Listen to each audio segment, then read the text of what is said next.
Hello, if Instagram, how are you? I'm going to give this a second to let our friends from around the world come in. I'm so thrilled that you're here. I have put on a red blazer because I am going to pop online today because I want to make sure that this conversation pops on your screen so that you watch it. This is one of those conversations that no doubt in my mind is going to change your life. So I want you to grab a piece of paper. I want you to grab a pencil. I want you to grab your friends because this is a half an hour, an hour that literally is worth $1 million because we are going to be talking about the healing journey and the steps that you can take in order to heal past trauma.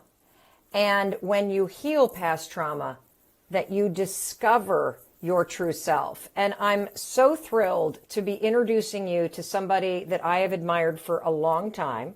For those of you that are just joining us, I want to welcome in everybody on YouTube. I want to welcome in everybody on LinkedIn, on Twitter, on Facebook, and of course, for you here on Instagram.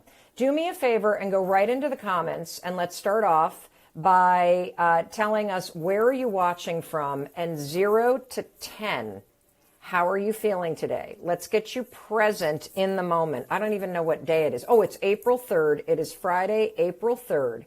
How are you feeling? 0 to 10. Let's get you present in this moment for this conversation. I, of course, am Mel Robbins. You're watching Stay Connected, which is my live weekday broadcast on all social media platforms, where I check in with you to help you stay grounded, stay connected, and stay, what's the right word right now? Because I woke up feeling pretty shitty today. I'm still fighting that feeling of being heavy in my bones right now. I am absolutely dealing with the moral fatigue of managing everything that's going on and how much more complex decision making is right now. We talked yesterday about how just going to the store requires you to think of about 90 different things and how many times a day you are reminded that you have lost your life that felt normal just 2 weeks ago. And so I am on the roller coaster with you. And it's one of the reasons why I love this broadcast so much and connecting with you every day is because I think I started the day at about a 3. And by the time I was done exercising, even though I was stiff as hell and I hated every second of it, I felt like a 5. And then starting to prepare for the conversation that you and I are going to have today with the holistic psychologist, Dr. Nicole. I'm so excited for this. My energy and mood started to go up, and thinking about the conversation we're about to have and being here with you right now, I am now an 8. So I want to thank you for being here.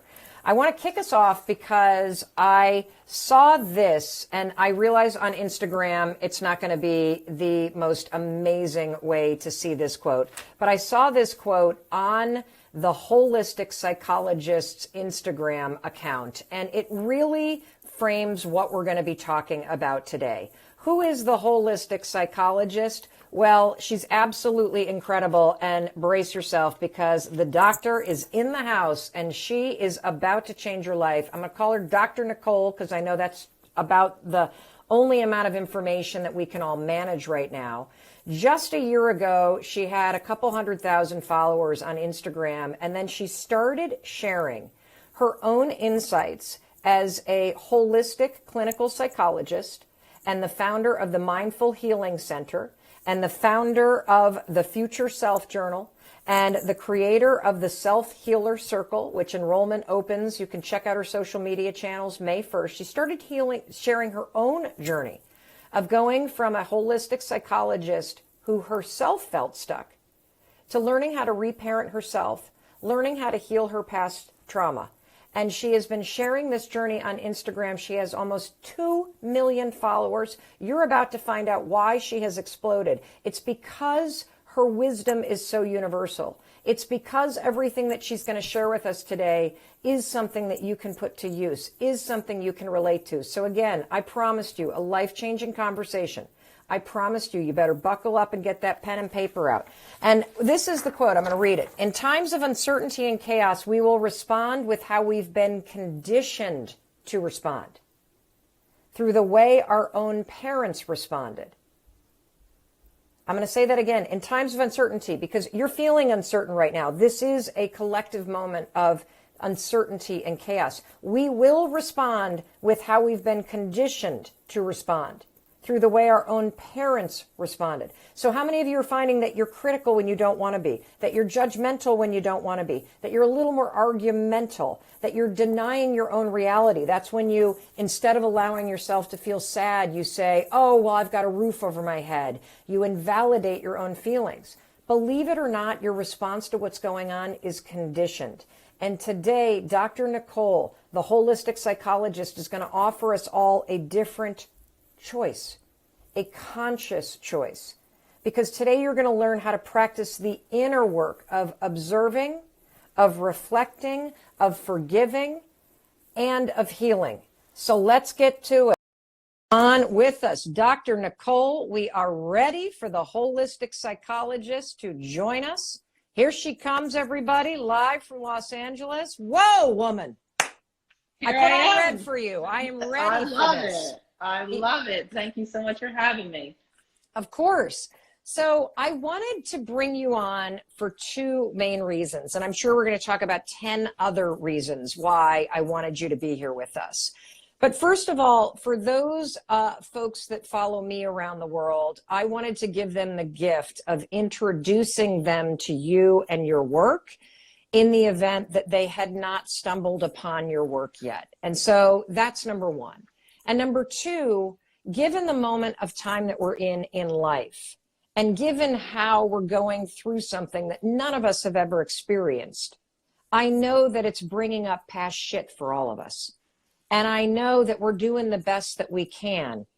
But I started to wonder, is it possible, even in a moment of chaos and uncertainty like this, for us inside of this crazy ass paradigm of anxiety and fear and uncertainty, is it teeing up an opportunity for all of us to start to practice some simple things that can take us on a journey of healing? And so that's why I wanted to bring you on. And so let's start with getting you introduced and acquainted to my audience. And, you know, for those of you that have been following me for a long time, a lot of you know my story.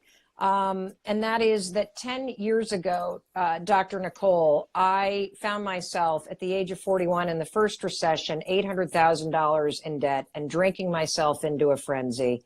And my husband and I were on the verge of losing it all. And it was very embarrassing because I had been a life coach and I had been giving other people advice, and I knew the tools that you're supposed to use in order to face uncertainty. But the problem is that knowing isn't enough. And so I started to do the work to pull my ass out of the gutter and stop drinking so much. And it began with a simple decision, one promise I made to myself, that I would get my ass out of bed when the alarm rang. And it was 10 years ago, facing a crisis in my own life and having crushing anxiety, that I invented the 5-second rule, which you count backwards, 5, 4, 3, 2, 1. It interrupts all the negative loops in your mind. It pulls you into conscious decision making, and it gives you a moment of consciousness where you can choose what you're going to do next. And that began my journey. And I was dumbfounded when I started following you, and I saw that here you were. You are a holistic psychologist, hugely in demand. You are the founder of the Mindful Healing Center, and you start to feel stuck in your own life? What was going on? Yeah, absolutely. Absolutely. I mean, stuck, Mel, I can't tell you the amount of times I heard people, clients of mine, say that word to me.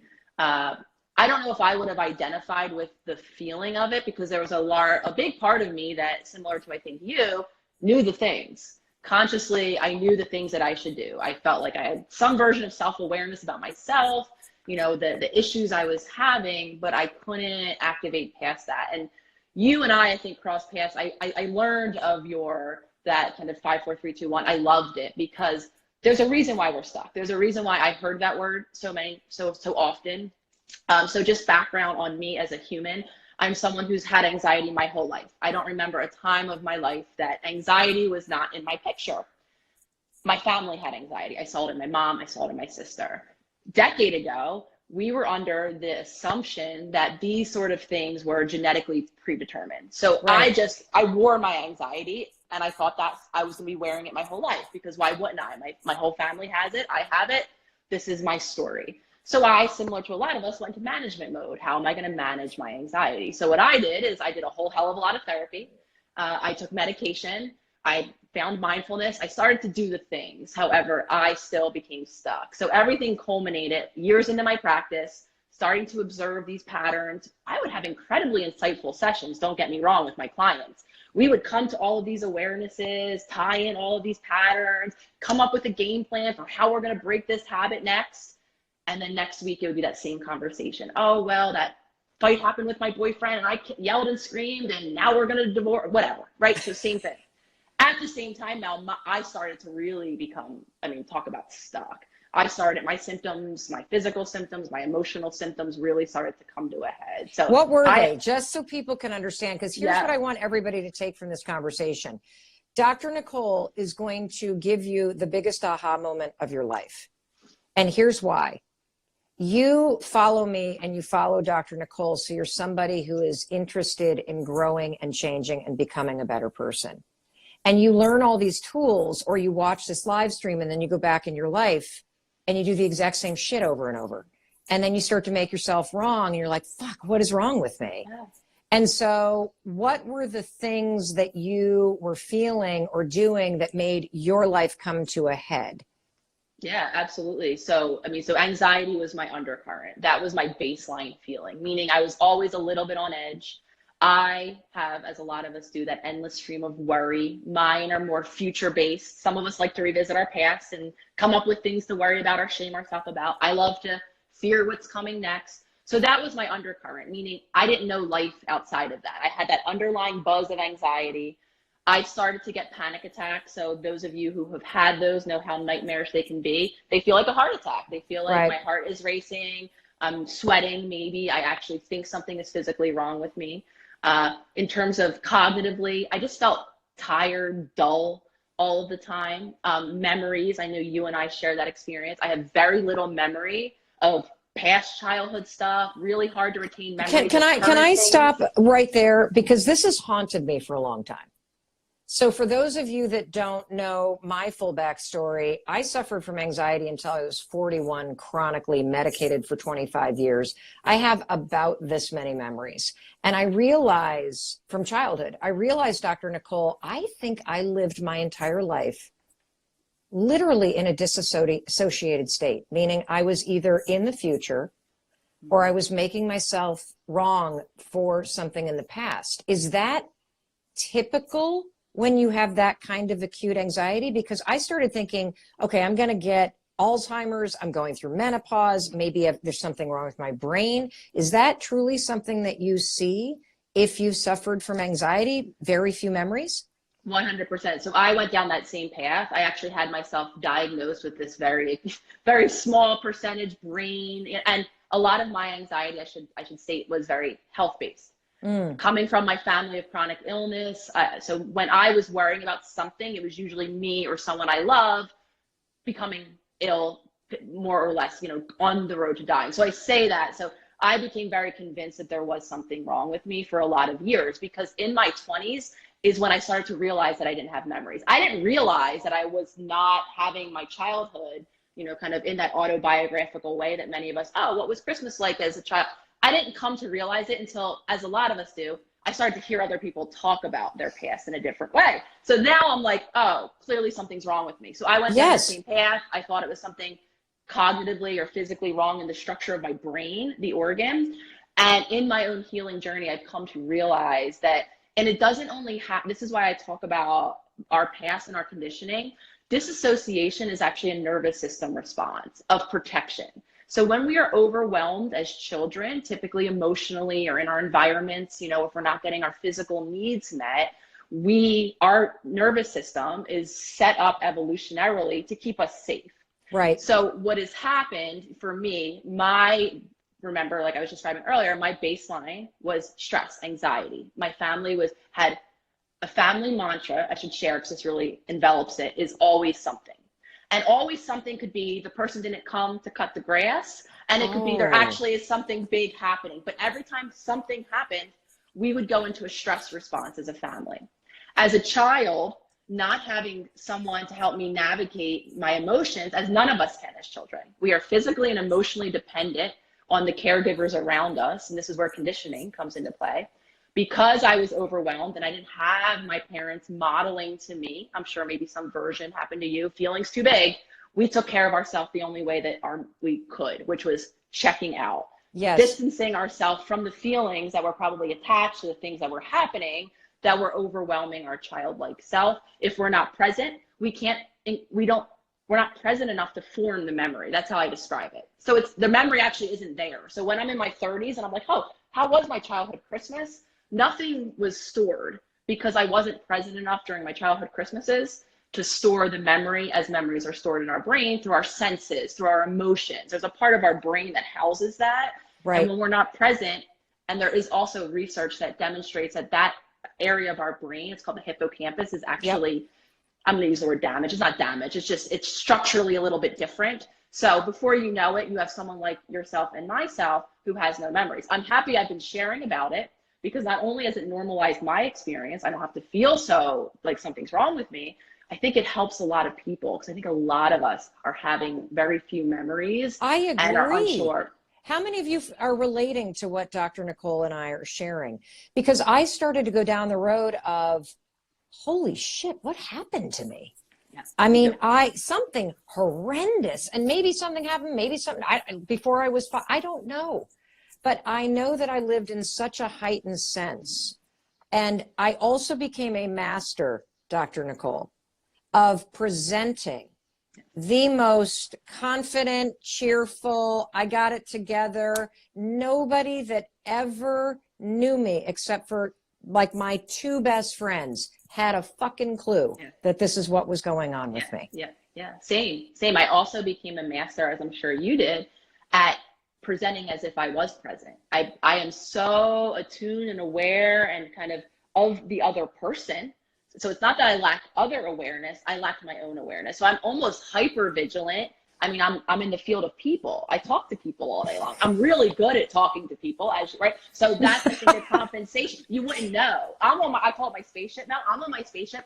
Anyone talking to me would have no idea that I wasn't there. Wow. So I want to give everybody the aha moment that I find to be so profound and so helpful that I have read in your work. And that is when you have shared that the reason why you can go to therapy, or you can watch Dr. Nicole and I on this live stream and go like, bing, oh, cool, I can try that. I can do this. I can do that. The reason why it's so hard to implement behavior change has to do with the part of the brain that you're using when you are watching a video like this, or reading a book that's a self-help book, or listening to a podcast, or you're in a therapy session where you're calm and you're present and you're intellectual, versus what's going to happen when you walk into the kitchen and you see that everybody in your family has made lunch and made nothing for you and left a mess for you to clean up, and you lose your fucking mind, even though you promised you were going to practice self-healing. Can you explain to everybody the two different modes of the brain, the one you use to learn shit and the one you're actually dealing with when it comes to changing conditioning and trauma patterns and all the shit that we all have, regardless of what we've experienced in life? Yeah. So the reason why we're stuck is housed in a part of our brain called the subconscious. I talk about it so often now because this might sound really surprising to a lot of listeners, but in my 7-8 year program that I was in, and in the additional training that I did in psychology, I knew that the subconscious existed, but never once was this really explored and talked about and understood as going to be something that in the clinical room we're working with. It's really largely kept out of the room. And the part of the mind that's talked about more frequently in talk therapy is the conscious part of the mind. So to simplify, this is a really simplified version. Those are the two parts, the conscious and the subconscious. So the issue becomes the most commonly heard example of the subconscious. We're very grateful that we have our subconscious. That's the example that we hear when, right, I'm driving my car home. I mean, maybe not so many of us are driving now, but I'm driving my car home, right? You get home, you're like, I'm thinking about, like, what I have to do when I get home, maybe. And thankfully, I'm alive at home, putting my key in the door, and I don't remember shit about my ride home. How did I get home? Quite literally, your subconscious drove you home. So we love our subconscious, because if we had to consciously attend to everything and remember how to do everything that goes along with being human each and every day, we would be completely debilitated. By the way, let me just say something for everybody. The reason why your bones feel heavy and you feel like you have taken the SAT 4 times every day and you want to go to sleep at 5 o'clock right now in the middle of this quarantine and this global crisis is because you can't rely on your subconscious to go to the store. You got to be hyper vigilant. Yes. So you're using the part of the mind that you're normally not using all day, which is why you're fucking exhausted. Yeah. Yeah. And that's I love that you pointed that out, because calorically it benefits we have to remind ourselves that our brain is an actual organ. It lives in a physiological body. Hormones affect it. Our imbalances affect it. So it is an entity, and it takes caloric, it needs calories to run. And that's the reality of it too. Our brain prefers to run on subconscious autopilot, we like to call it, because it takes less calories. So the issue becomes, though, our subconscious, when we're born, remember, we're born physically and emotionally and spiritually, if you will, dependent on these caregivers. We quite literally cannot care for ourselves. That's the way humans are born. When we're born, our brains are actually shifting their brainwave patterns. So to really simplify it, for the first several years of our life, our brains are in a sponge mode. They're in theta wave state, it's called, which essentially just means that we're taking the world in. This might sound silly, but this is what we're doing. And we're learning how to human, right? We're learning how to be about the world, what these bodies do, how to take care of them. We have feelings. That's really complicated for humans. We're learning about our emotional, our energetic world. If you're a believer that we have a spiritual or soul-based entity, as I do, right? We're learning about all this. So we're taking it in. We're wide-eyed. That's why babies look wide-eyed. And we're coming up with, I call them programs, because I think the computer analogy is the best analogy, right? Yep. Beliefs, the programs are everything. Mel, from our habits, we are very habitual as humans, right? The things we do, a lot of times we do the same things we are modeled or taught to do by those around us. This involves self-care. How do we care for our physical bodies? We're very habitual in our beliefs about ourselves, about others, about the world. We're habitual in the feelings. We tend to gravitate around certain feeling states. Mine was stress. Mine was anxiety, right? We then even become habitual with how we cope with our feelings. We tend to do the same things. I kick and scream. You and I, we dissociate, we check out. So all of these habits, I call it our habit self, is stored in our subconscious. So why am I telling you this? All of this is formed at a time where we had no conscious control. The conscious part of our brain wasn't formed. That develops after, right? So we have all of these programs from all of this early time that are running, 95% of the day are running our habit life. We become an adult. I find a great life coach. I find some great therapists. I'm talking in these sessions from my conscious mind, from the mind that can analyze and view. I'm typically, maybe some sessions I'm emotionally activated, a lot I'm not. I'm maybe calm, I'm in baseline, right? Everything looks clearer. Those were those great conversations. Flash forward to during the week. During the week, I'm likely back in habit self. I'm emotionally reactive. Maybe my nervous system is dysregulated. That's a lot of what's happening now. We have a collective that's living a very real traumatic experience. So a lot of our nervous systems are becoming dysregulated. And in those moments, our conscious mind, literally, think about it like this, goes offline. Right. And we live those same reactions. And then we feel shameful that we kicked and screamed and yelled or dissociated again 3 days later because we know better. And now we have this spiral of stuck that happens. You just explained decades of my life where I would say, and how many of you can relate to this? You know this thing you want to change about yourself. You do all this work to figure out what to do. And then you get into that exact same situation that you hoped and prayed and are just so committed to changing, and then you do the exact same damn thing. And so the piece that's really important that I want to unpack to make sure you get it and that it lands, because I think it will help with this shame spiral. Like, why can't I stop cheating? Why can't I put down the drink? Why do I keep screaming at my kids? Why do I keep letting the panic attacks come and I can't get the deep breathing thing? It's because when you talk to Dr. Nicole, and a lot of you are asking, who the hell, how do I find her? The Holistic Psychologist is her Instagram handle. Just get there and follow her. If you are thinking or talking about what you need to do, what part of the brain are you using, Dr. Nicole? The conscious part of the brain. The conscious part of your brain. But then you go out into your life and you are subject, literally, to all of the conditioning. I call them patterns. You can call them programming. They're all hardwired in your nervous system. So before your conscious brain can even get control of your ass, your nervous system and the subconscious part of your brain is like, I recognize this situation. This is where I'm trained to scream. And you suddenly find yourself screaming at everybody when you had promised yourself today you would try to hold it together. And then, of course, you beat yourself up. And this is why you're stuck. It's because we're trying to change with the conscious part, but it's our nervous system that's in control. Am I getting this right?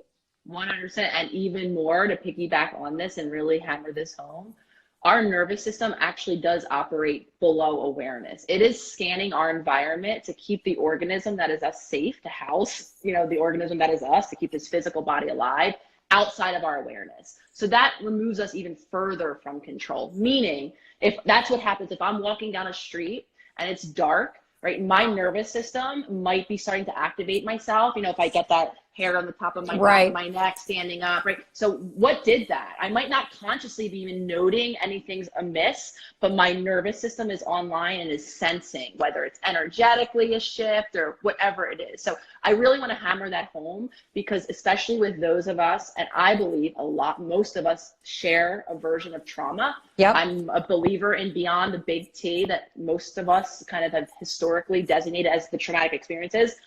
I believe most humans have suffered a traumatic experience. So when that's the case, this is why I highlight this, our nervous system is going to call the shots. It's going to, especially with the climate now, throw us into that fear-based, likely is what's happening for a lot of listeners, reaction. And we actually do lack control, because that's hovering so beneath the surface that it's going to call our shots before our conscious mind can even have a chance.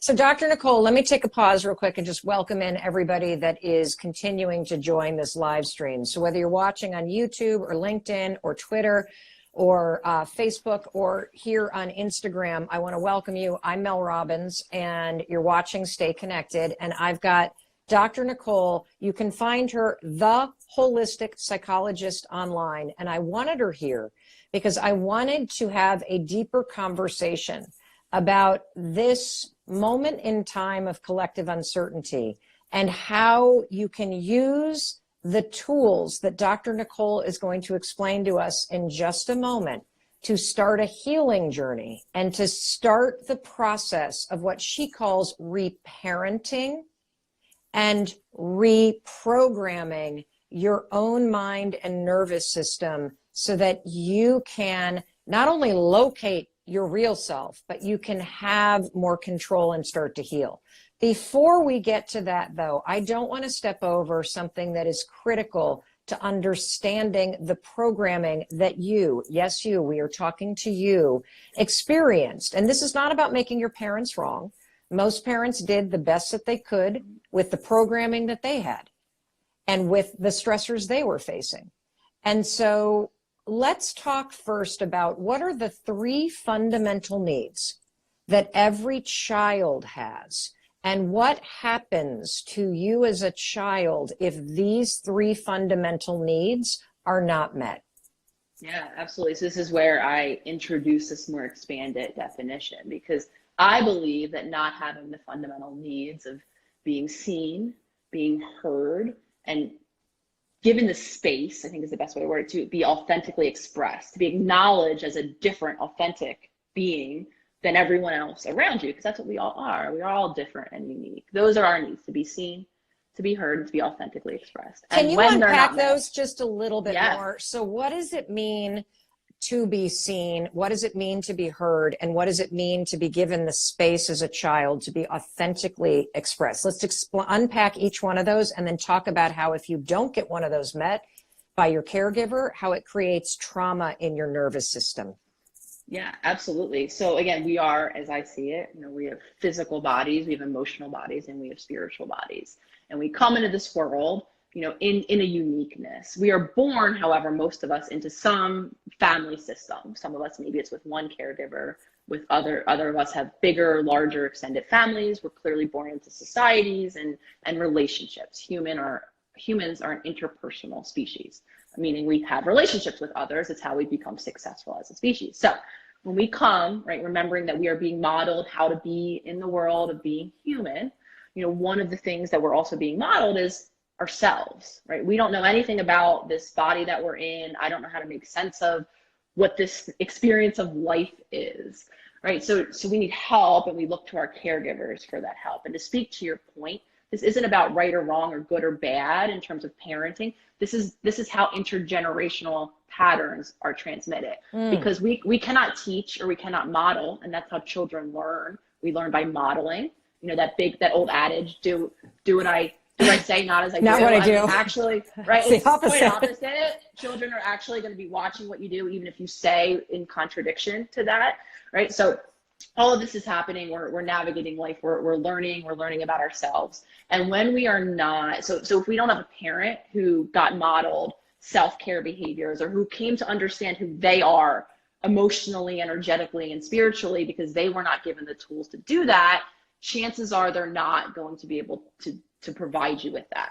Right. Oftentimes what happens too, very well intentioned, sometimes a caregiver will have had a painful childhood experience, and to overcompensate will decide, I will never have my child experience this, and will actually, now best intentioned, engage in some overcompensatory modeling of conditioned behaviors that also aren't helpful. So short of it is, right, if you don't have a parent who's not only teaching you how to care for your unique physical body, which means you have different needs, nutritional needs, you like different things, your body does well with different levels of sleep than other people, right? If you don't have a parent that's helping you to be seen in that way, to explore, right, your physical needs, you're probably not going to know how to connect with your body and listen to your body's needs. Similar with emotions, right? We don't understand emotions. They're big, they're overwhelming, like I was saying earlier. If you don't have a parent, right, that can sit down and help you explore your emotions when you're having them, from the sensations that the child is having in their body, to then giving that a name, right? That's how we communicate with emotions. I feel mad.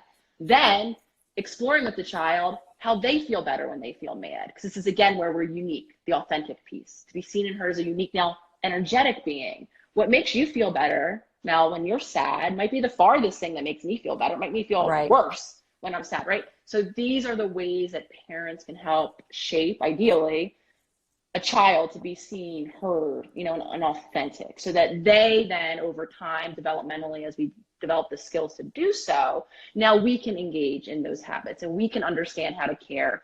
And I'm going to be the first one to admit this, because I spent no time in my physical body, I had no idea how to run this. I didn't know when I was hungry. I didn't know when I was full. I didn't know what made me feel good. I thought things made me feel good that didn't end up making me feel good. Right. It turns out, let alone my emotional world. I mean, forget it. I'm still learning my emotional landscape that each and every day. I'm learning how to put words to feelings. I'm learning how to communicate. I'm learning how to regulate, especially when I'm really having a big feeling. And then the whole spiritual world, I mean, that was completely absent. No one ever taught me or showed me about that aspect of my being. So now it's about cultivating. And that's what reparenting is. It's going back in those areas and acknowledging the ways or the conditioned patterns that I might be living that don't serve me, often passed on, and then changing, creating change, making a choice. I use the term small daily promise, because change is hard, picking a small way to integrate a new habit. That's what reparenting is showing up for ourselves now as the wise parent that knows, and learning how to know ourselves at that level. So basically, every human being, once they leave their parents' house, regardless of how amazing or not the parents are, Everybody needs to go through some form of reparenting because, for better or for worse, you were conditioned by your parents to believe certain things, to have certain behavior patterns, and to have certain beliefs about yourself. And if you weren't seen, if you weren't heard, if you weren't given the space to be truly yourself, and even worse, if those things were denied to you out of abuse or abandonment, that is trauma, correct? Absolutely. And even more so, sometimes oftentimes I talk about denial of reality, isn't even in instances of abuse or neglect or abandonment. For instance, for me, there was such a culture just of general denial in my family where we all had these agreed upon narratives of the family, and any narrative outside of there was just not spoken about. There was no room for it. So that's even a version of denial. So if I show up and I have a different experience of this event and I go to talk about it in my family, if I'm a child or whoever, right, sometimes you'll hear, oh, that's not what happened, or this is actually, right? That's another version of this denial of reality. The more that happens, the more I doubt myself and my reality, because my intuition is pinging, and a lot of children, they'll present this, oh, daddy's upset. No, he's not. Well, the child is having an energetic experience of daddy, and daddy might be upset to that child. And when that's denied, the more it happens, now you could have an adult that's like myself, that when they register, something happening, their voice now overrides it. Oh, that's not what's happening. Well, Dr. Nicole, and for those of you, again, who are just joining us, I'm Mel Robbins. This is Dr. Nicole. You can find her at The Holistic Psychologist online. And we're talking about basically going on a healing journey. And we're talking about how past programming, as you're raised, gets stored in your nervous system. And that starts to dictate how you respond to just about anything with your unconscious mind, and how all of us, in order to reclaim ourselves, in order to stop betraying ourselves, in order to live a life that is aligned with our truth and our values and our hopes and dreams, there is a major amount of work you got to do with the patterns of behavior and beliefs that you have that are somebody else's. And what I realize as I'm listening to you, and you were talking about how there is the way that the family narrative goes, anything outside of that, what emotionally it felt like for me speaking up is that I'm betraying somebody, that I am, by having a different experience, it is such a betrayal at a core level that you wouldn't possibly speak it. And I think it's why I would disassociate so much. So now that we know that all of us have these nervous system responses, and can you just quickly say, what are the top kind of ways that people respond to uncertainty? You and I are in the anxiety camp. We disassociate. You get on your spaceship. I become I got it all together, but on the inside, I'm like, fuck, I'm having an anxiety attack, but I'm not going to let you see that. I'm just going to try to make everything perfect. What are some of the core responses to uncertainty? Because now I want to shift the conversation into, let's talk about this moment in time, collective uncertainty. There is no one on the planet that has gone through this exact moment. And I'm sure everybody on some level is in a fight or flight, adrenaline fueled, hypervigilant state. What are the possible patterns that people might be experiencing from their subconscious in reaction to this? Yeah, absolutely. So to extend in terms of those of us who fall into the anxious camp, a lot of worry-based thinking, worst case scenario, future-based, predicting what's going to happen. So a lot of us, our minds start to run. That could also look different, the narratives, but a lot of times what we'll see in times of uncertainty, because we're uncomfortable and because we're having that fear response, that's what uncertainty triggers, just to make that clear, a threat response. That's what we mean when we say our nervous system is activated.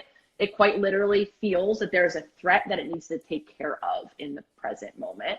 And obviously with the climate, that threat for a lot of us is very real and feels very big. So now our nervous system is kicked on. So we tend to then spend a lot of us can then spend a lot of time in our minds. So whether we're worrying or just kind of thinking, a lot of time thinking, playing things, worst case scenarios, whatever it will be. A lot of us might just feel a sense of agitation. I'm on edge. I always feel like I'm waiting for the next shoe to drop. I might be even jumpy, right? Noises. I might just feel like I'm at that like 9 or 10, on the edge, waiting for the next straw. That's happening a lot. That might look like in terms of emotional reactivity too. You might find yourself a little more irritable in your relationships. A lot of times, some of us go down the more, what's known more typically as, even though I don't like diagnoses, depression, right? Low. I might start to feel really sad, feel really tearful. That too is a nervous system response. So we have the fight or flight one, and then we have the alternate nervous system, which is called the parasympathetic. So our sympathetic nervous system activates us. That's what I was describing when I'm on edge, I'm hyperreactive, I might be having a panic attack even, my mind's spinning. The opposing nervous system is called the parasympathetic. And a lot of time that mimics the depressive symptoms. So some of you might be not getting out of bed, having absolutely like the heaviness you were talking about, no energy, I can't do anything. So I think those are really common ones that are starting. And then you have, how do you cope when you're stressed? That is patterning that probably a lot of us are living. So maybe some of you are drinking or self-medicating or whatever it is that you do when you're stressed or you're coping with a negative emotion. Again, these are the learned ways that aren't always the healthiest for us as adults. You might be seeing yourself engage in those, especially with time. So you might see yourself wanting to check out a bit more, do the old things that don't serve you anymore. So those are going to be markers that you're activated and you're living in more of that habit self. Okay, so if you are listening to this and you go, holy cow, I'm really activated, check, check, check, check, check on the things that you're describing. What are some simple steps that you can take right now to start a very small healing journey to try to reclaim your conscious mind in a moment when the world is triggering all this stuff? Yeah, absolutely. I'm going to give you 2 tools, but though we can marry them and use them together. So one is going to really help us to restabilize that balance at our nervous system level. Anyone who follows me knows I'm always talking about the power of our breath, of a breath work practice. Because for me, living in that dysregulated, constant, always something, fight or flight nervous system, I carried that with me, even though I wasn't connected to my family, right? And I wasn't maybe getting the updates about always something. What I was living is that in my relationship. I made little things always something in my relationship because I still was carrying that nervous system patterning. So that's our conversation today. So those of us who are dysregulated in our nervous system can gain such impact with breath work. What that could look like. So back to what you and I were agreeing on earlier, change is hard, right? You can't overwhelm. You're not going to do 17 new things tomorrow, right? Pick one new small daily promise. The promise could be 5 deep belly breaths. That's what the breath we're looking for. There's a ton of different breath work practices out there. Anyone listening can YouTube and maybe get a guided version of this. I suggest just retraining ourselves how to breathe deeply from our belly, because we don't need to be in front of a computer. You could do it while you're doing the dishes. The belly is the important part of it, because that shifts us into that nervous system, that state of calm. So what that could look like is 5 deep belly breaths. It might feel weird for me. It felt very weird for me to breathe into my belly. I was so used to being a shallow chest-based breather for so long. My posture actually mimics my always something stress. I actually look like I'm carrying the weight. Okay, I'm gonna sit back now.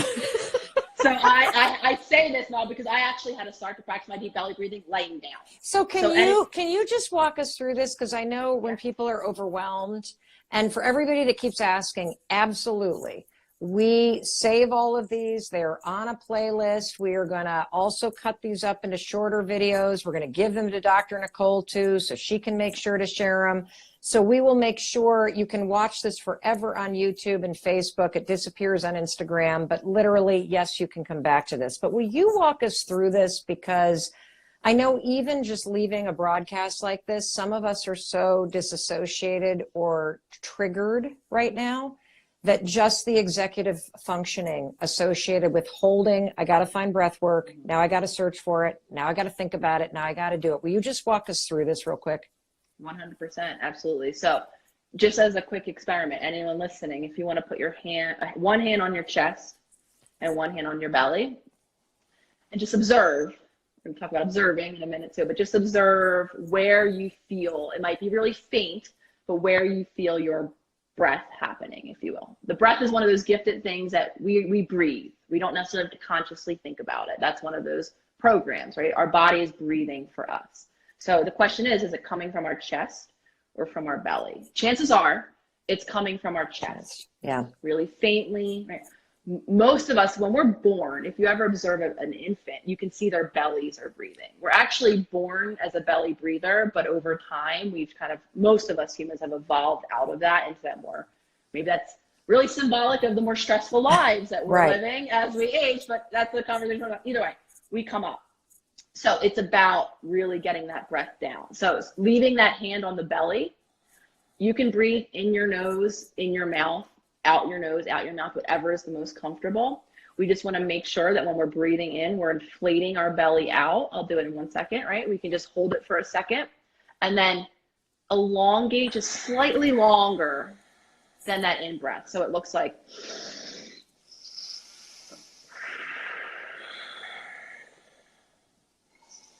sometimes you can count. I know some people like to do, in with 4, out with 7. There's different things you can do, but 2 things are important. That's all we're worried about now. Okay. Breathing, so I can feel my belly inflate. It might be weird. It's going to take practice. And then a nice long out breath. That's going to be what helps us shift into that calm place, into that more balanced nervous system. So if we're having that activation, this tool will go a very, very long way. So make a promise to yourself to find somewhere in your day where you pop that hand and you just give yourself 5 of those deep, tune into how you feel, of those deep calming breaths. Gotcha. Fabulous. And you know what I noticed is when I put my hand on my stomach, I don't know how many of you noticed this, when I took that first deep breath, I actually sucked my stomach in. I didn't feel it up. So I got a lot. I'm going to make a tiny promise. This is step number 1. Tiny promise to do 5 belly breaths a day. Yes. And let's talk about the second thing you can do right now to start a healing journey to reparent yourself and your nervous system right now. Yeah, absolutely. So what I was saying earlier about observing, we all need to create a habit of getting out of that autopilot, of living life from that conscious part of our mind. That's what's going to give you the choice in those moments of reactivity.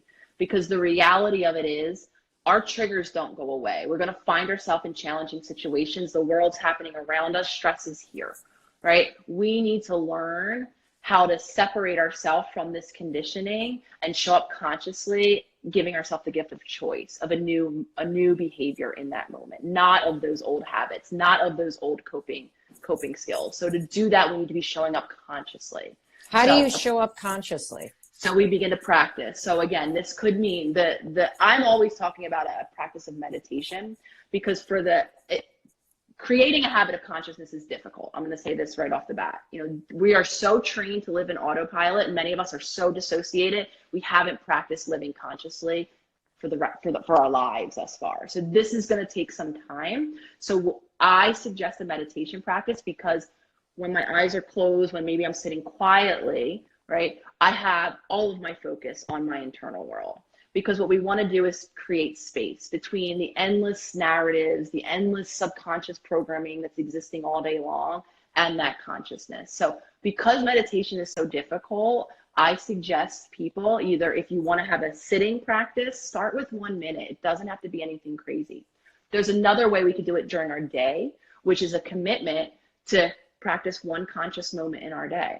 So what that could look like, and I've actually suggested in my membership, I was looking for my phone, but I'm on it. I've actually suggested members to set up this is where I am to set up an alert in their phone. And when their phone goes off, right, it buzzes, check in with where your attention is.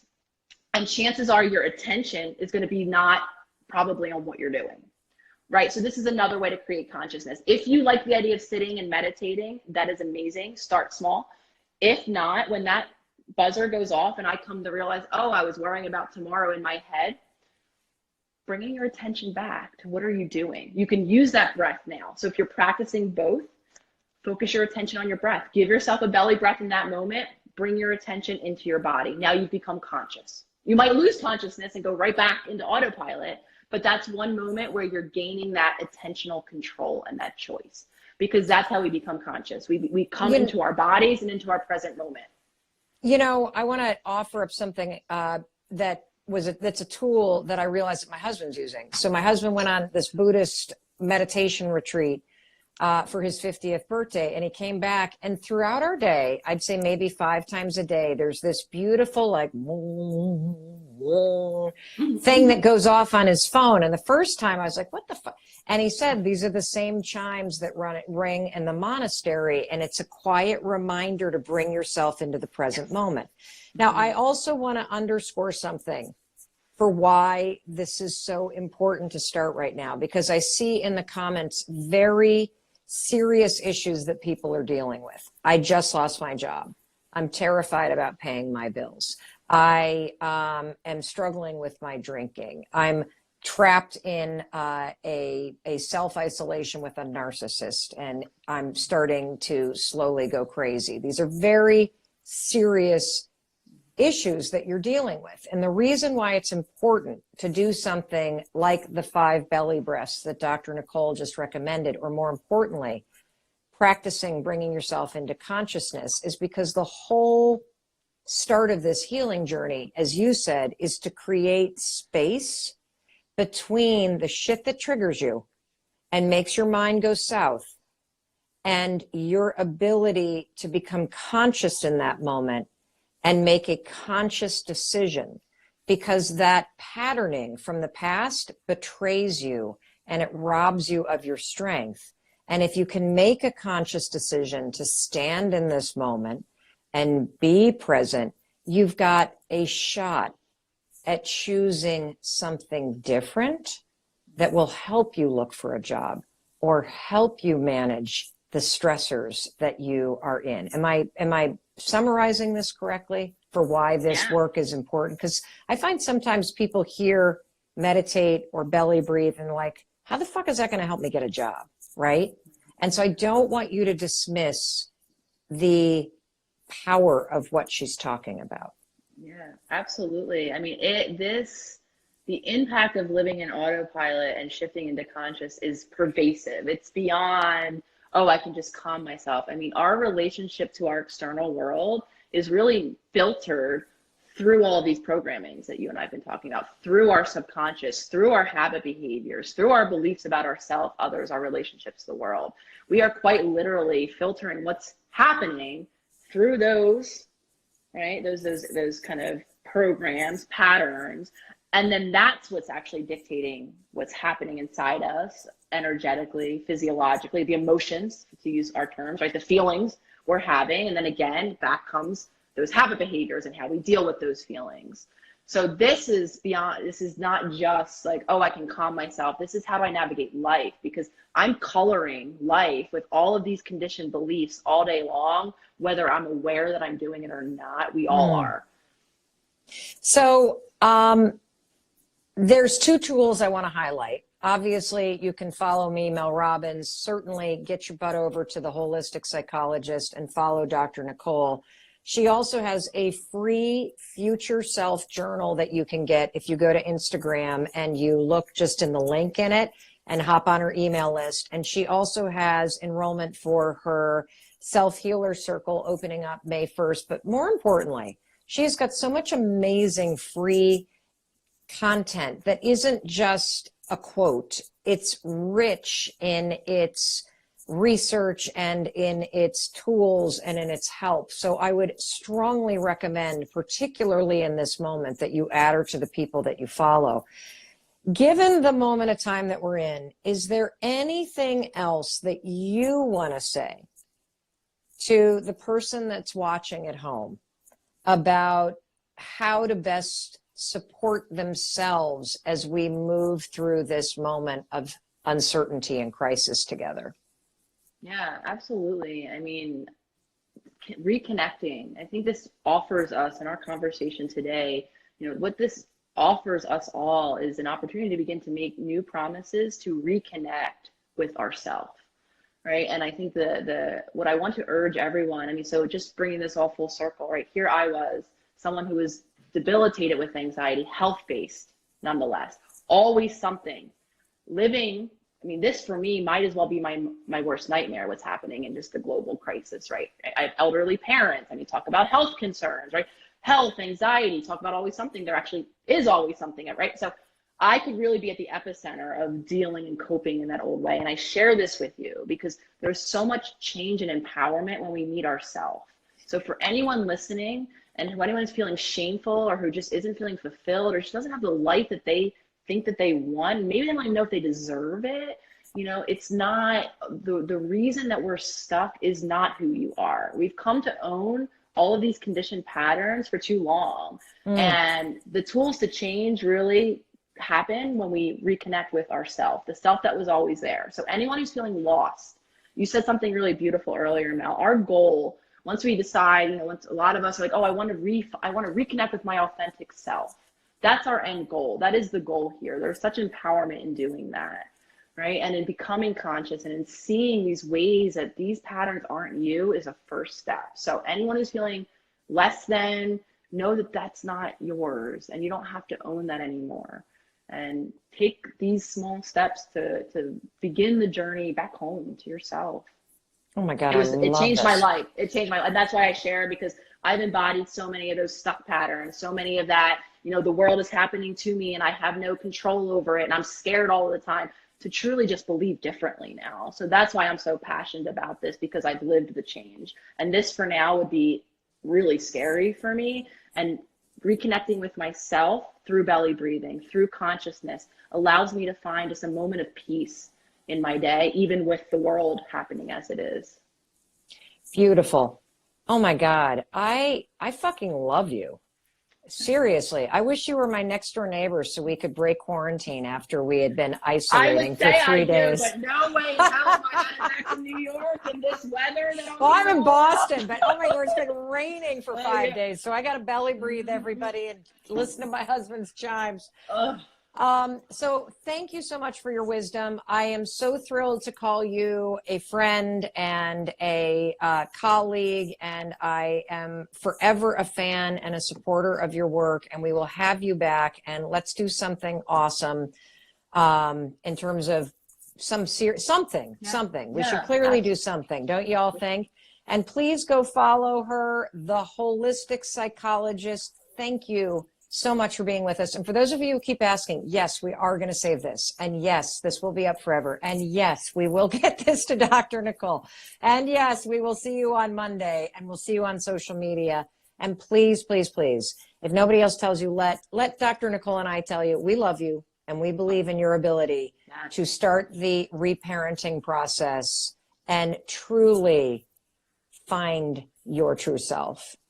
It's going to be an amazing healing journey, and we'll be there to support you every step of the way. All right, everybody. Thank you. We'll see you later. Thank you, everyone. Thank you, Mel.